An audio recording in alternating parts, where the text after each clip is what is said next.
ډېر محترم مسلمانانو، نن یو بهترینه وظیفه ده اللهم یا لطیف وظیفه ده. دا وظیفه چې چا هم کړې محترم مسلمانانو، هغه نامراده نه دی پاتې شوی.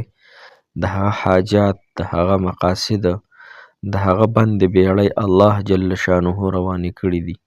نو که تاسو کې داسې څوک حاجتمن وي، نو محترمو دا وظیفه انشاءالله په دې طریقه باندې وکئ، کومه طریقه چې راته زه ښیمه، نو انشاءالله چې الله تعالی به ستاسو حاجت پوره کړي، ستاسو مشکلات په الله جل شانه اسان کړي.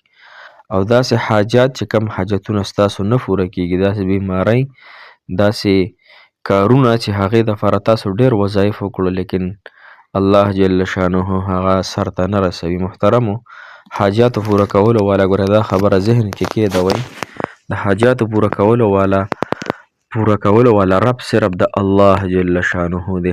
کله چې الله جل شانه وغواړي د انسان حاجات پوره کیږي، د انسان مسلې غټې وړې مسلې الله جل شانه اسانوي، ختموي یې. چې دا خبره ستاسو په ذهن کې وي.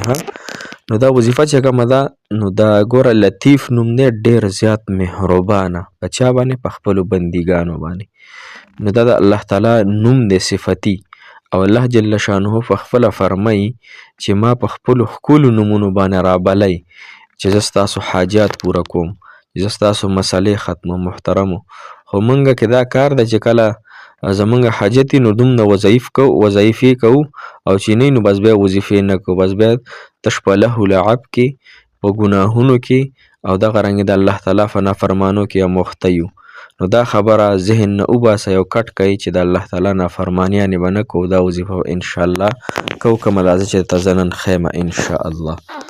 السلام علیکم ورحمة الله وبرکاتو. ډېرو معزز و محترم و قابل قدر مسلمانانو، نو خویندو، هغه مسافر، هغه نوجوانان کم چې بهر وطنونو کې دي یا په خپل وطن باندې دي، الله تعالی یې دوی ثواب وکړي، الله تعالی یې دوی له ډېرې خوشحالۍ د دنیا او د آخرت ورکړي، الله یې د تمامو نوجوانانو زندګۍ ډېرې برکت والا وګرځوي، ډېرې اوچتې مرتبې والا دې وګرځوي. محترمو، نن زمونږه وظیفه د الله جل شانه د نوم مبارک اللهم یا لطیفو، د لطیف نوم وظیفه ده.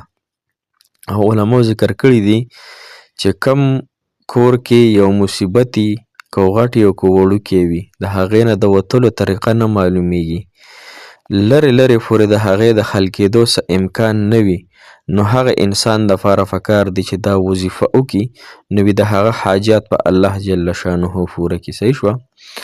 او دا وظیفه به تاسو محترمو صرف 1000 وارې کوئ، 1000 مرتبه.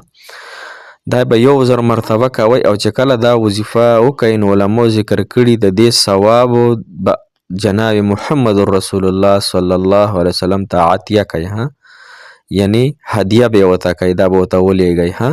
دا انعام په زړه کې به ووایئ چې الله ما دا کومه وظیفه 1000 وارې وکړه، الله دا ما جناب محمد رسول الله صلی الله علیه و آله وسلم ته هغه یعنی لیږلې ده، او دا ورته زما د سیړه ور ورسېده دې ثوابونه.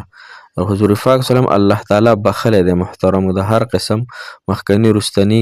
لومبی خو پیغمبر نه نعوذ بالله ګناه نه کیږي، او که چېرې هغه د وږم شي نو محترم الله تعالی ورته هغه معاف کړي وي. صحیح شوه؟ نو د دې څه حاجت ته نشته، لیکن دا به الله تعالی په دربار کې ستاسو دپاره د قبولیت غاټه ذریعه وګرځي انشاءالله. او دې سره به روزانه څه ناڅه صدقه کوئ، 10 روپۍ وي، 15 روپۍ وي، 1 روپۍ ولې نه وي، 1 روپۍ باندې تیلوړه بیا ماچس واخله او خپل ګاونډي کې ولګوئ، دا صدقه ده، روزانه به ورسره کوئ. حدیث مبارکو کې راځي، علما فرمایي مفهوم یې داسې دی: الصدقه ترد البلا، صدقې سره الله بلاګانې، مصیبتونه، غمونه، پریشانۍ دفع کوي. نو خپلو بیمارانو علاج په صدقو کوئ، د خپلو حاجتونو پوره کېدل په صدقو سره کوئ. صحیح شوه؟ نو داسې کار به کوئ محترم مسلمانانو، دا وظیفه به په دې طریقه باندې کوئ چې لومبی خو پکار چې د هر فرض منفس دا وظیفه یا لطیفو که اللهم ورسره وایې او که نه، خو که هم ویلو نو ښه به وي اللهم یا لطیفو، اللهم یا لطیفو، یا ډېره زیاته مهربانه ربه زما دا فلانکی حاجت پوره کړي، دا فلانکی حاجت مې پوره کړي، د فلانکي مصیبت نه مې وباسي، د قرضونو نه مې وباسي، الله زه مظلوم یم، الله زه ګناهګار یم، الله زه غریب یم عاجز یم الله ستا په ټولو نعمتونو ډېر شکرګزار یم الله خو دا کم حاجت چې مې دی دا راله پوره که الله. محترمو حاجت به دې پوره کېږي د هر فرض منفس 1000 وارې دا وظیفه کوه اللهم یا لطیفو او بیا د هغې نه خپل حاجت او خپل مقصد الله تعالی ته وړاندې کوه الله دا مسله مې ده الله دا مسله مې ده یو په ګوته باندې الله تعالی ته ښیو زاري او فریاد الله تعالی ته کوو نو الله تعالی ډېر مهربانه رب دی ډېر کریمه رب دی انشاء الله چې ډېرو لږو ورځو کې به الله تعالی مو تاسو له هغه څه راکړي کوم څه چې موږ غواړو هغه څه نه به الله تعالی حفاظت وکړي کوم څه نه چې موږ فنا غواړو هغه مشکلات هغه پریشانۍ هغه به ټول په ټوله الله جل شانه په بهترینې طریقې سره ختم کړي انشاءالله دغه طریقې سره دا وظیفه تاسو شروع کړئ او موږ ته هم ډېرې دعاګانې کوي موږ تاسو ته ډېرې دعاګانې کوو چې الله تعالی دې وظیفې سره ستاسو حاجات مشکلات ختم کړي پریشانۍ جزاک الله خیره احسن